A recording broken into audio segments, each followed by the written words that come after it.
우리가 이제 2025년 들어서 강조하는 부분이 뭐냐면 우리가 자백함으로 회개에 우리가 동참하고 왜 회개가 중요한 것인지를 우리가 지금 말씀을 이렇게 주일마다 나누고 있습니다. 그래서 우리가 이미 예수 그리스도의 그 구속의 은혜를 우리가 믿음으로 말미암아 그 예수님의 피와 또 그 살을 찢으시고 우리에게 주신 그 생명을 우리가 공급을 받고 우리는 하나님의 자녀가 되고 그 구원의 길에 이미 들어섰습니다. 그래서 우리는 그 믿음의 여정을 지금 계속 해 나가고 있는 겁니다. 그렇죠? 그럼에도 불구하고 왜 또 우리가 계속해서 이 자백하는 회개를 또 해야 하는지 그 이유가 뭐냐면 우리가 죽어서는 새 예루살렘 성에 들어가는 그 복을 누리는 것이지만은 우리가 또한 이 땅에서 육체를 가지고 살아가지 않습니까? 그러면 우리가 이 땅에서 형통한 삶, 하나님이 주시는 것을 다 받아서 우리가 뺏기지 않고 건강하고 또 길이 열리고 하는 일마다 하나님의 영원하신 복이 함께해서 그렇게 하나님께 영광 돌리고 또 건강해서 이렇게 살아가는 그것도 대단히 중요한 겁니다. 그래서 항상 균형을 맞추는 게 그래서 우리가 자백하는 회개를 통해서 이 땅에서 형통한 삶을 살아내자 하는 거죠. 그래서 무엇을 이제 구체적으로 우리가 회개할 것인가는 또 계속 나누겠습니다만 크게 두 가지 범주로 나눈 거죠. 우리의 내가 범하는 자범죄를 또 회개하고 고백하고 하지만은 또한 동시에 이게 이제 오늘 말씀의 이제 요지가 되는 건데 우리 조상 대대로부터 내려오는 그 우리 조상들이 범했던 우상 숭배의 죄들도 후손인 우리가 대신 회개하는 것이 대단히 중요하다는 거죠. 왜 우리가 오늘 본문의 제목도 그러지 않습니까? 조상들의 우상 숭배의 죄를 후손들인 왜 내가 회개해야만 하는가? 자, 여러분 한번 잘 생각해 봅시다. 우리가 이스라엘 백성들에게 하나님이 십계명이라는 것을 줬어요. 그 십계명을 언제 줬냐면 그들이 죄 가운데서 이집트에서 살아가고 있을 때에 준 게 아니고 그렇죠? 그들을 그 바로의 압제에서 하나님의 정말 권능의 손으로 은혜로 그들을 구해내시고 그러니까 출애굽 시키시고 난 다음에 하나님의 정말 그 은혜와 능력을 그들이 다 경험했어요. 구원받았다는 거예요. 이미 완전히 하나님의 은혜로 구원받은 그들이. 그래서 출애굽기 19장에 보면 1절에 보면 출애굽한 지 3개월 지나서 시내 광야에 그들이 도착했다라고 하는 말씀이 있어요. 그리고 이제 모세를 시내산으로 불러서 하나님이 이 법도로 도덕법으로서 주신 것이 십계명이거든요. 그러니까 십계명은 뭐냐면 구원받은 이스라엘 백성들이 마땅히 하나님의 백성으로서 이 정도의 삶을 살아야 한다라고 하시면서 주신 법도가 바로 십계명이거든요. 그러니까 하나님의 은혜를 알고 구원받은 하나님의 백성들 자녀들이 이렇게 우리가 이 땅에서는 적어도 이 정도는 살아야 한다라고 도덕법의 개념으로 주신 것이 십계명입니다. 뭐 십계명이 나왔으니까 잠시 일단 좀 말씀을 드리면 우리가 그 율법이라는 것을 많이 듣잖아요. 그러니까 우리가 율법을 지켜야 되느냐, 뭐 십계명을 지켜야 구원받느냐 그런 얘기를 많이 하잖아요. 그러니까 율법은 크게 따지면 세 부류로 나뉘어집니다.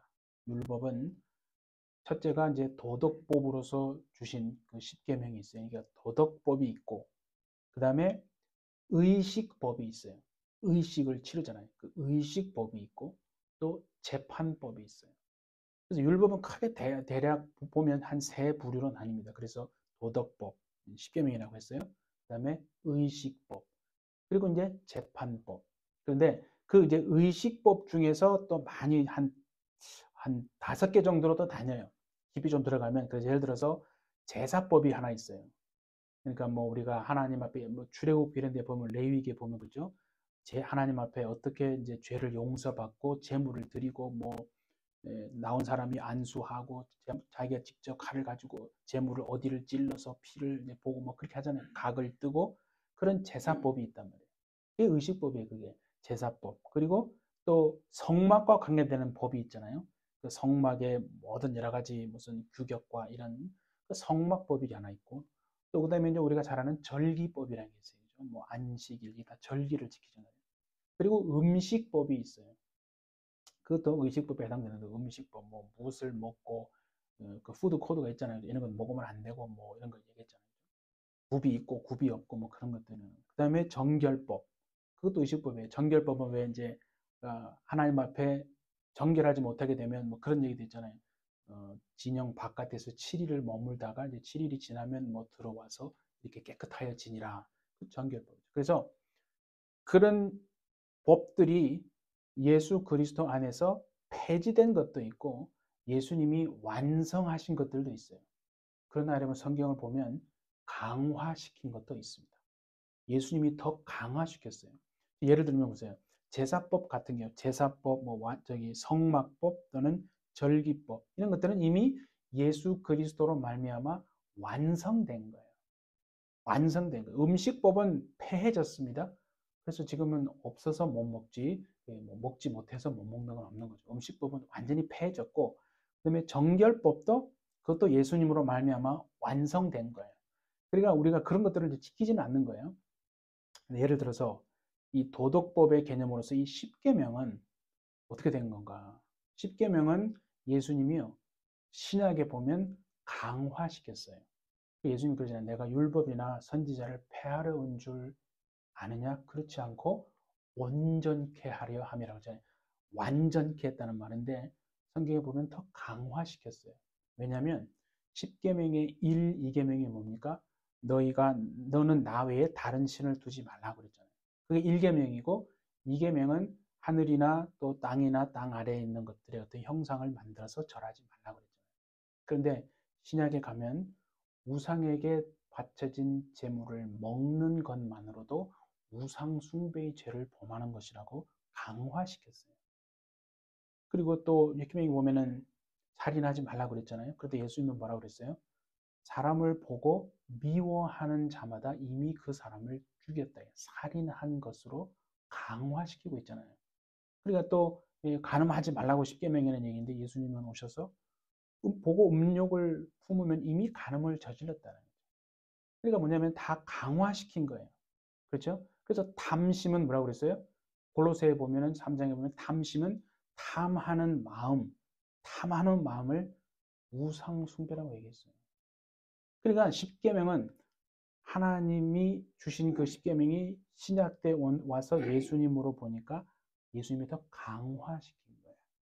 근데 그 중에 하나가 뭐냐면 안식일을 지키라고 되어 있거든요. 십계명에 보면 도덕법으로서의 안식일은 영원한 겁니다. 그런데 절기법으로서 볼 수 있거든요. 그래서 아까 절기법은 예수님이 완성했다 그러잖아요. 그래서 예수님으로 말미암아 이제는 우리는 안식 후 첫날, 주일날 이렇게 모이는 거죠. 그래서 예수님이 그랬잖아요. 수고하고 짐진 모든 자들아 내게로 오라. 내가 너희를 쉬게 하리라 그러잖아요.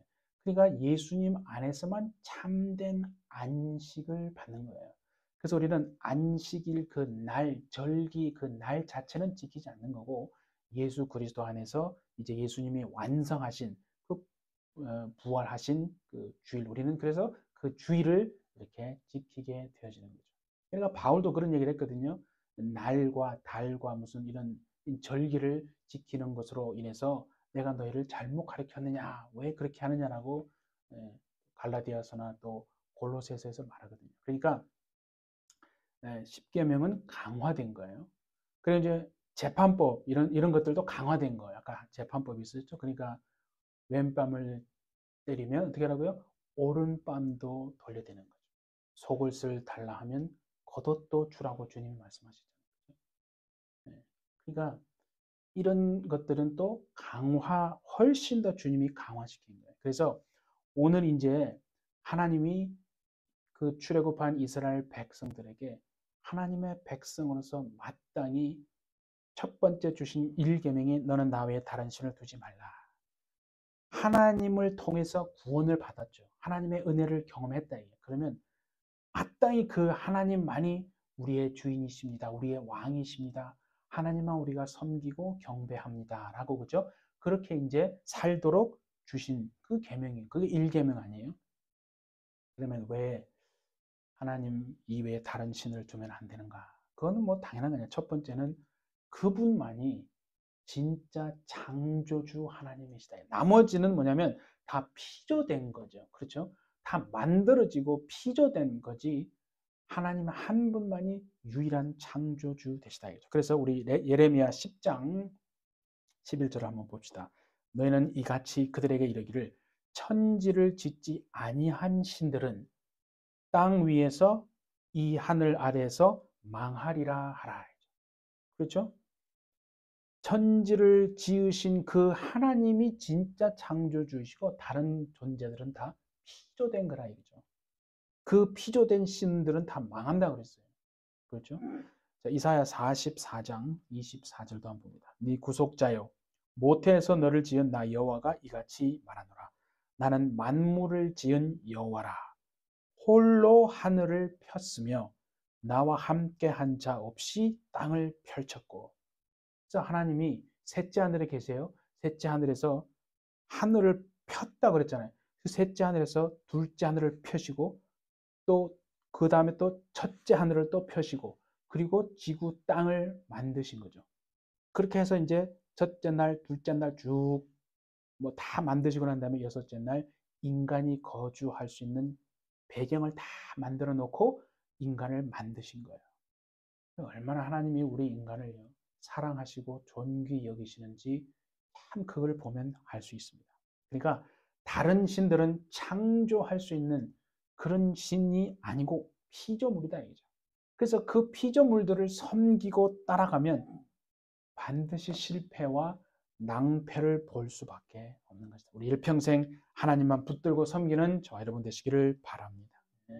그 다음에 또 두 번째는 뭐냐면 정말 하나님만이 우리 영과 육의 이 영혼, 이 영육 간의 모든 문제들을 해결하고 우리를 구원할 수 있는 분이기 때문이다 이거죠. 자, 이사야서 우리 43장 10절부터 한번 보겠습니다. 나 여호와가 말하노라.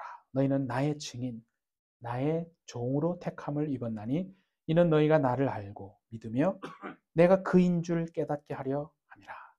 나의 전에 지음을 받은 신이 없으리라. 나 곧 나는 여호와라. 나 외에 구원자가 없느니라. 내가 알려주었으며 구원하였으며 보였고 너희 중에 다른 신이 없었나니 그러므로 너희는 나의 증인이요 나는 하나님이니라.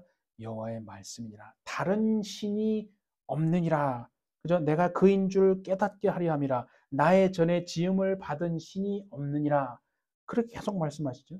그러니까 하나님이 어떤 우리가 절망 가운데 환경 속에 있을지라도 하나님은 우리를 구원해내시고 구출해내시고 우리를 건져내시는 능력의 전능의 하나님이신 줄 믿습니다. 그래서 하나님만이요 영원한 복을 주실 수 있는 주시는 분이라는 것을 마음속에 이게 의심이 되면 안 됩니다. 그러니까 사람들은 자꾸 그걸 의심하거든요. 자, 그래서 하나님 말씀 모르게 출애굽기 23장도 한번 보겠습니다. 23절에서 26절인데요. 내 사자가 네 앞서가서 너를 아모리 사람과 헷 사람과 브리스 사람과 가나안 사람과 히위 사람과 여부스 사람에게로 인도하고 나는 그들을 끊으리니 너는 그들의 신을 경배하지 말며 섬기지 말며 그렇죠? 그들의 행위를 본받지 말고 그것들을 다 깨뜨리며 그들의 주상을 부수고 네 하나님 여호와를 섬기라. 그리하면 여호와가 너희의 양식과 물에 복을 내리고 너희 중에서 병을 제하리니 네 나라에 낙태하는 자가 없고 임신하지 못하는 자가 없을 것이라. 내가 너의 날수를 채우리라. 아멘. 이렇게 말씀하지 않습니까? 네.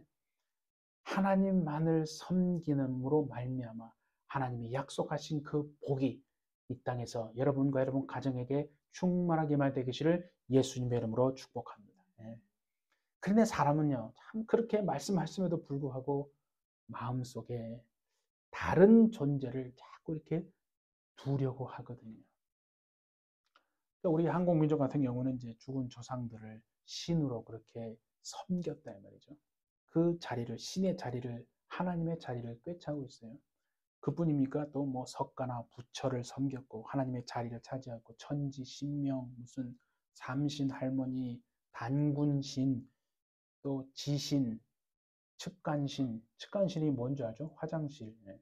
그 다음에 산신. 예. 그런 신들이 다 하나님의 그 위치를 그 차지하고 그 피조물들을 그죠? 신처럼 창조주 하나님인 그처럼 그렇게 섬기고 있다. 성경에 보면 이스라엘 같은 경우는 또 뭘 섬겼냐면 애굽의 신 송아지도 섬기고 바알신, 아세라신 뭐 다 섬겼다.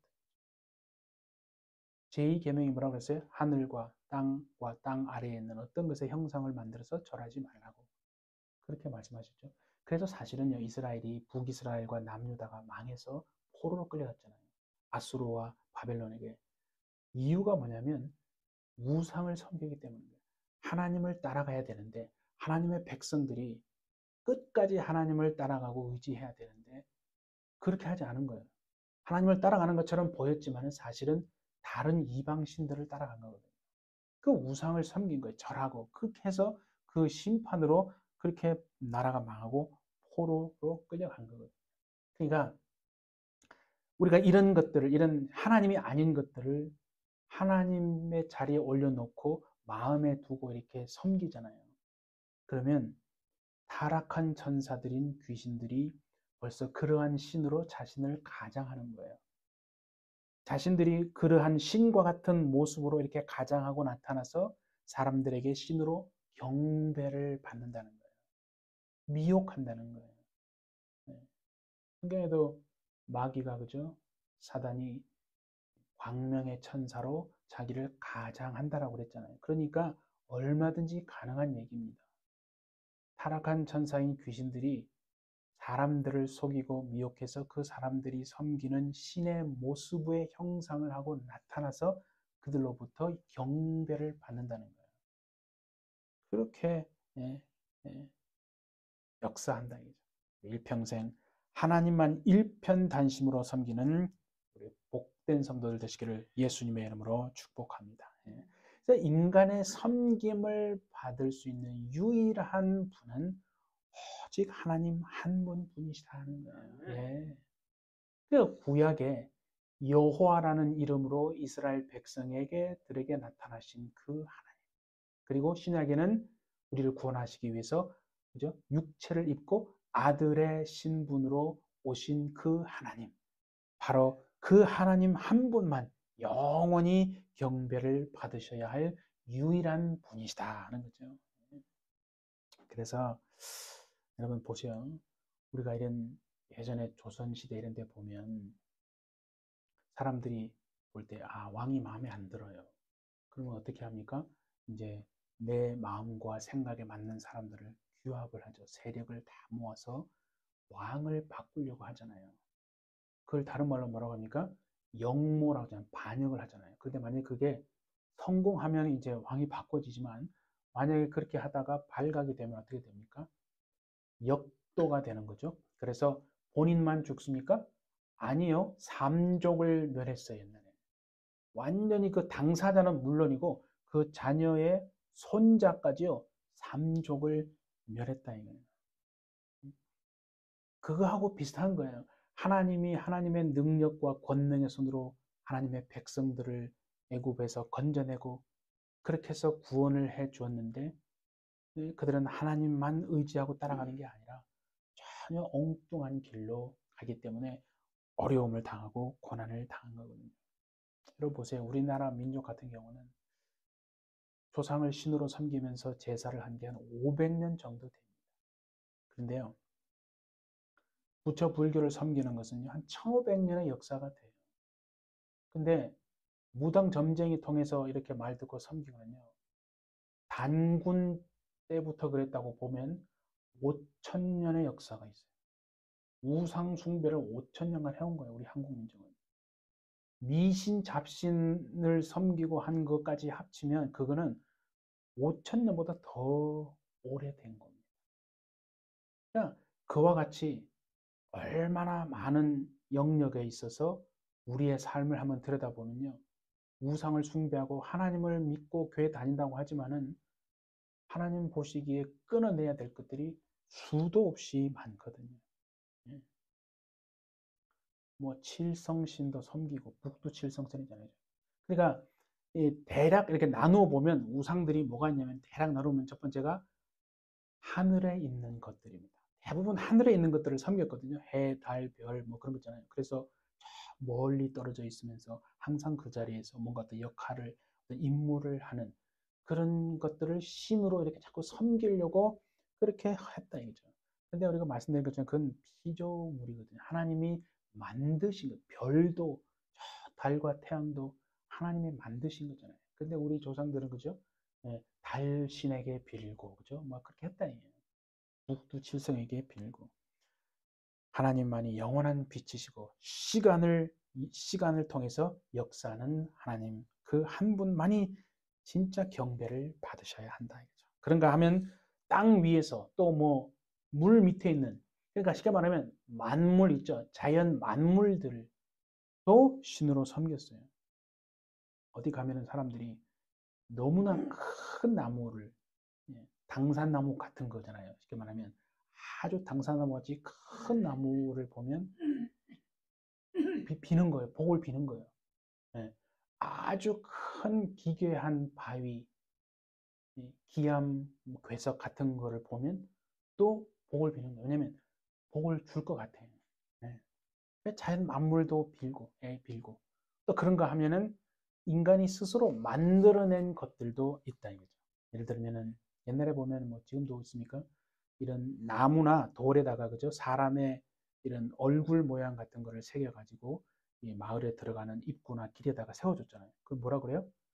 장승이라고 그러잖아요. 그런 걸 셌다니까요. 그래서 우리 마을을 지켜준다라고 하는 보호신 그런 개념으로 그죠? 소떼라는 걸 들어보세요. 소떼.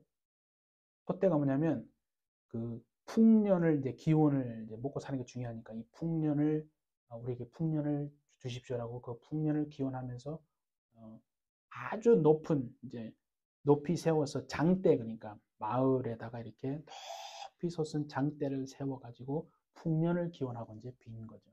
그걸 솥대. 뭐 미륵, 돌탑, 부처상들, 신주, 단지, 성황당 뭐 온갖들이 많죠. 다 사람이 만든 거고요. 성경에 보면 또 그런 것도 있어요. 바알신, 아세라신, 뭐 금오스신, 몰렉신. 이스라엘 백성들도 그렇게 신을 보세요. 얼마나 섬겼어요. 근데 드라 혹시 드라빔 들어보셨어요? 드라빔? 창세기 31장에 보면 이제 야곱이 이제 라반의 집을 떠나면서 자기 이제 고향으로 돌아갑니다. 모았던 재산, 뭐 가축 다 데리고 그죠? 그 데려갈 때 그 라헬 이제 아내인 라헬이 자기 아버지가 섬겼던 우상신이 있어요.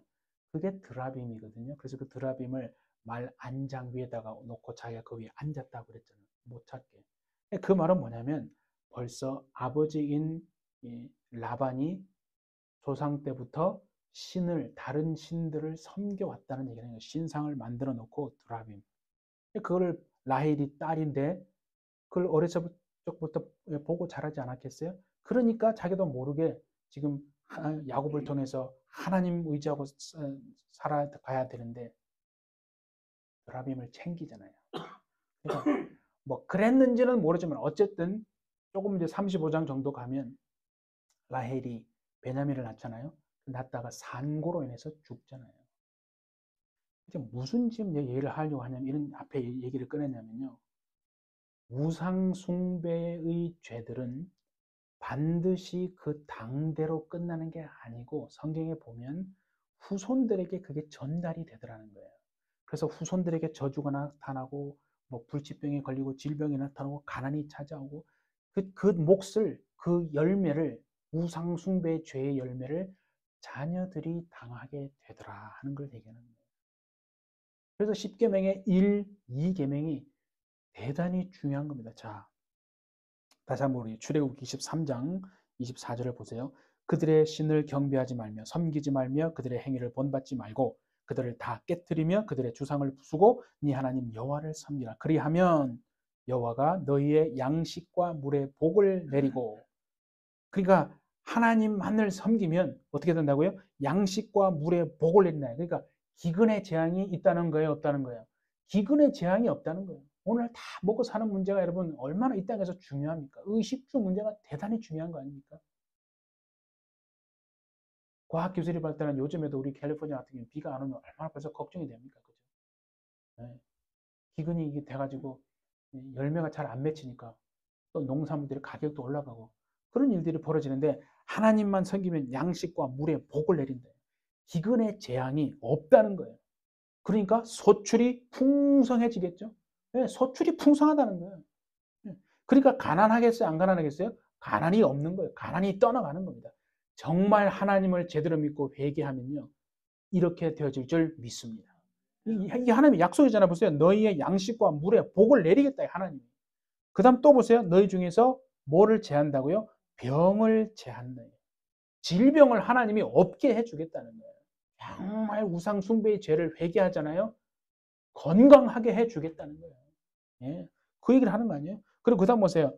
네 나라에 낙태하는 자가 없고 임신하지 못하는 자가 없을 것이다. 낙태하는 여자가 없고 임신하지 못하는 여자가 없다는 말은 뭡니까? 자손이 번성한다는 거예요. 자손이 번성하는 거예요. 그러니까 내가 어떤 일을 하기 위해서 손을 댑니다. 손을 대면 하나님의 복이 임해서, 하나님의 그 복이 임하니까 자손들이 잘 될 수밖에 없다. 내가 이거를 통해서 깨달아지는 게, 내가 내 자손, 내 자녀, 내 후손들에게 좋은 것을 내가 물려주기를 원하지만 뭐 어떻게 해야 되는가? 열심히 살아라고만 얘기하는 게 아니라 벌써 우리가 태어나기도 전부터 조상 수십 대, 30대부터 내려왔던 그 우상 숭배의 죄들로 인해서 벌써 악한 영들이 꿰차고 들어와서 우리의 앞길을 막고, 그죠? 하는 일을 방해하고 병을 생기게 하고, 그래서 그것이 후손들에게 그게 이어지는구나. 그러니까 이제는 그것이 나에게서, 내 대에서부터는 끊어지고 내 후손부터는 하는 일마다 열매 맺고 형통하지고 정말 그러한 복을 내가 내 후손들이 받도록 내가 해야 되겠구나. 그런 생각이 내가 들더라고요. 그래서 말씀을 봐도 그렇잖아요. 자, 우상 숭배의 죄에 대해서는요, 반드시 하나님이 3, 4대까지 그 죄값을 물으시는 겁니다. 그게 오늘 말씀의 본문이에요. 출애굽기 34장을 보세요. 여호와께서 그의 앞으로 지나가시며 선포하시되 여호와라 여호와라 자비롭고 은혜롭고 노하기를 더디하고 인자와 진실이 많은 하나님이라. 인자를 1000대까지 베풀며 악과 과실과 죄를 용서하리라. 그러나 그다음 보세요. 벌을 면제하지는 아니하고 아버지의 악행을 자손 3, 4대까지 보응하리라. 민수기 14장 18절도 한번 보세요. 여호와는 노하기를 더디하시고 인자가 많아 죄악과 허물을 사하시나 형벌 받을 자는 결단코 사하지 아니하시고 아버지의 죄악을 자식에게 갚아 3, 4대까지 이르게 하셨나이다.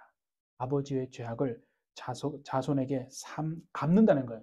갚아서 3, 4대까지 그것이 대물림 되게 한다는 거예요. 그럼 제가 생각해보니까 우리 1대 조상, 2대 아버지, 조부모, 증조, 고조, 그럼 4대잖아요.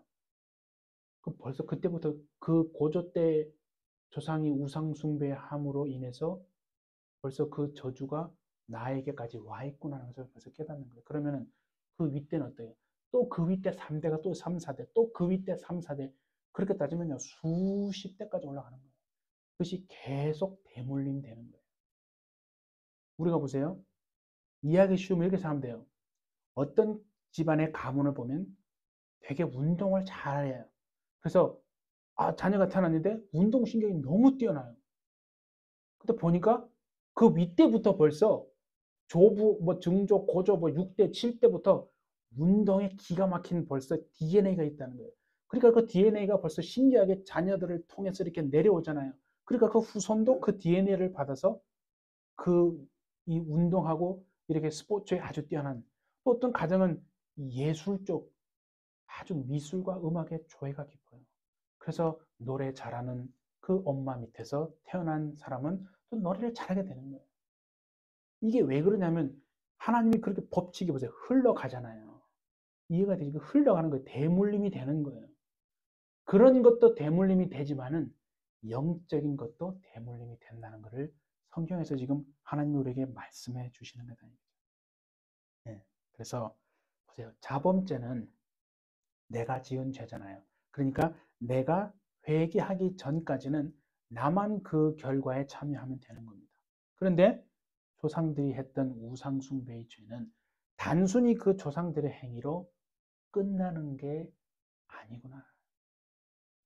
네? 그러니까 반드시 그 가문에서 누군가는 누가 됐든지 자기 가문에 내려오는 우상숭배의 죄를 끊어내주는 사람이 있어야 한다.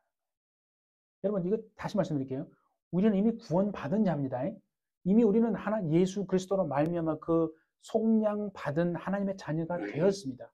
예수님으로 말미암아 하나님의 생명을 받아 우리는 새 예루살렘 성에 들어가고 믿음의 경주를 시작했어요. 그러나 그럼에도 불구하고 이걸 해야 되는 이유는 뭐냐면 아까 말씀드린 것처럼 이 땅에서 형통한 삶을 살기 위해서 그런 겁니다. 무슨 말이겠죠? 구원받기 위해서 사는 게 아니에요. 이미 우리는 구원받았어요. 저주가 끊어지고 질병이 끊어지고 앞길이 막히는 것이 끊어지고 형통한 삶을 살기 위해서 그렇게 하는. 그러니까 내 가문에 어떤 영들이 흘러가고 내려오고 있는지를 어떻게 알겠어요? 모르는 거예요. 그래서 왜 나는 이럴까? 저를 이제 10년 동안 봐왔으니까 아실 거 아니에요. 제가 이렇게 앞에 서가지고 다른 사람을 얼굴을 쳐다보면서 이렇게 말을 할 수 있는 사람이 아니었거든요. 뭐 그때도 말씀드렸지만 토요일 날 제가 되게 샤이한 사람이고 되게 인트로버트한 사람. 인트로버트는 뭐냐면 엑스트로버트의 반대말이에요. 굉장히 숫기가 없어요. 그래서 말을 잘 못해요. 말을 막 세게 하고 크게 하면 벌써 간이 이렇게 막 두근거리고 힘들어요. 저는 옛날부터 그런 걸 많이 생각을 하긴 했었어요. 어떤 사람을 보면 말을 되게 잘해요. 너무 부러운 거죠. 왜 나는 말을 못할까? 아니, 말을 못하는 게 벙어리라는 뜻이 아니라, 그죠? 이렇게, 무슨 말인지 아시죠? 말을 막 잘하는 사람을 보면, 이게 막 자연스럽게 막 잘 이렇게 잘 어울리고 이렇게 하는 사람들 보면, 그게 그 사람한테는 당연한 거예요. 당연한 건데, 그 당연한 것이 나에게는 당연한 것이 아니라고 저는 어릴 때부터 그걸 생각했어요. 그걸 이유를 몰랐던 거죠. 근데 이제 이게 이제 제가 이 조상들의 우상숭배의 죄를 회개하면서요. 하나씩 하나씩 짚어가면서 보니까 아, 이게 영적인 대물림이 있구나. 대물림이 있습니다. 그러니까 우리의 조상들도 어떻게 보면 피해자죠. 네. 그 영들이 계속 그 조상 속에 역사했던 그 악한 귀신, 그 타락한 천사들이 우리 조상이 죽으면 어디로 가겠어요? 그 영들이 후손에게 오는 거예요. 그러니까 계속 그런 샤이하고 이렇게 좀 암때다 그러죠. 뭔가 이게 자신감이 없고 뭔가 좀 우둔하고 뭔가 좀 아둔한 자신감 없는 그런 아이들로 태어나게 되는 거예요. 벌써 지난주에 말씀드렸잖아요. 엄마 뱃속에서부터 벌써 공격을 하는 거예요. 그것들이. 그래서 이게 누군가 그래서 내 가문은 내가 책임져야 되겠다. 제가 그런 생각했어요. 내 가문은 내가 책임져야지. 누가 책임지겠어요? 내가 알았으니까 이제는. 그러니까 정말 누군가가요, 회개해서 그 조상들의 우상숭배의 죄를 끊어내고 처리되지 않잖아요?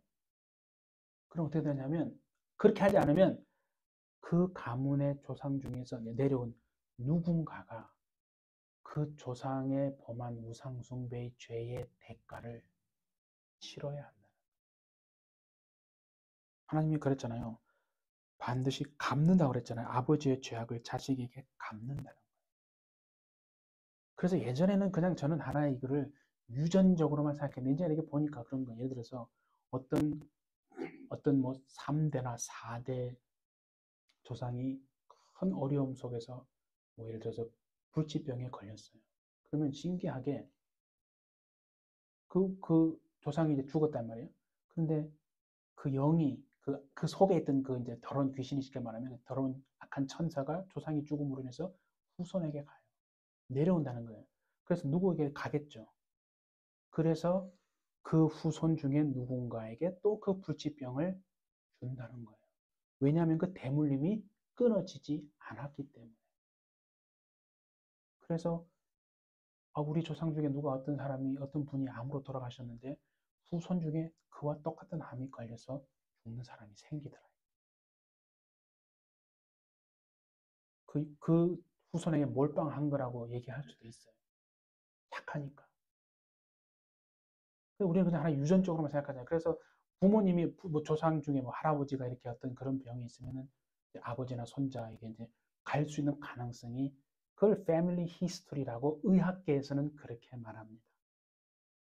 그래서 고혈압이 있는 조상이 있으면 자녀도 당신은 조상 중에 부모나 할아버지가 그렇게 됐기 때문에 아마 고혈압이 있을 가능성이 큽니다. 이제는 그게 저는 의학적으로 말하는 게 아니라 저는 영적으로 보니까 이게 얼마나 무서운 것인가. 그래서 아까 말씀드린 것처럼 내 가문에서는 내가 이걸 이제 알았으니까 그래서 이걸 이제 끊는 작업을 내가 해야 되겠다. 이게 바로 자백하는 회개입니다. 이게 오늘 답이에요. 조상들의 왜 우상숭배죄를 후손인 내가 왜 해야 되는가? 조상들이 지은 죄를 내가 대신 자백하고 회개하는 그것이 자백하는 회개예요. 자, 보세요, 여러분. 예수님이 우리를 대신해서 십자가에서 피 흘려 죽으심으로 우리의 죄를 깨끗하게 용서해 주셨잖아요. 우리가 대신 죽은 게, 우리가 직접 죽은 게 아니잖아요. 그죠? 그건 이해가 되잖아요. 그러니까 그것과 똑같은 거예요. 마치 그런 것처럼 이제 우리도 우리 조상들이 하나님 모르고 그렇게 우상을 섬겼던 그 죄를 후손인 내가 대신 자백함으로 회개함으로 말미암아 그것을 깨끗하게 용서받고 깨끗해지고 그 저주를 완전히 끊어버린다는 거죠. 그러면 하나님이 주시는 정말 그 형통함과 하나님 주시는 지혜와 이 땅에서의 살아가는 동안에 하늘로부터 임하는 놀라운 복이 여러분과 여러분 가정에게로 자손들에게로 반드시 흘러가게 되어 있습니다.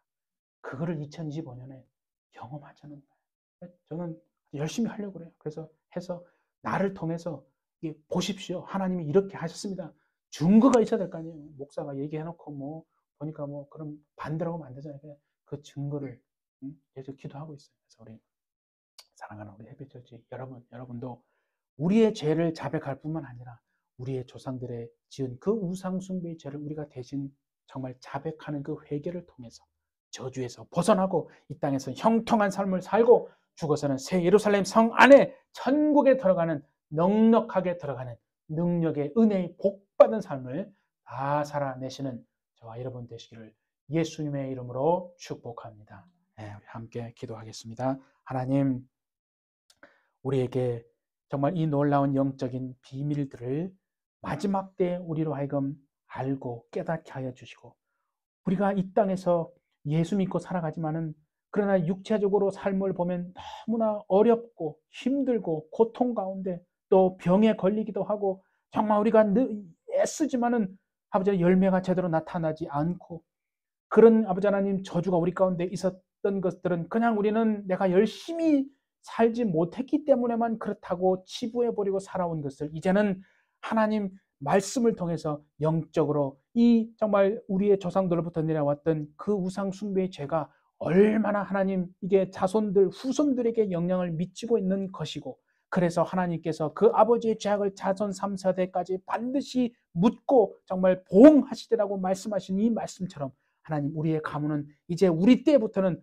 하나님만을 섬기고 또 우리 조상들이 범했던 그 우상 숭배의 죄를 우리가 대신 후손들인 우리가 자백하고 회개함으로 말미암아 하나님으로부터 정말 오는 진정한 복이 우리 가정들에게 자녀들에게 임하게 하시고 이 땅에 살아가는 동안에도 형통한 삶을, 건강한 육체의 삶을 반드시 살아낼 수 있는 우리 모두가 될 수 있도록 하나님 축복하여 주옵소서. 주께서 우리와 함께 하실 줄 믿고 감사드리며 예수님의 이름으로 기도하옵나이다. 아멘.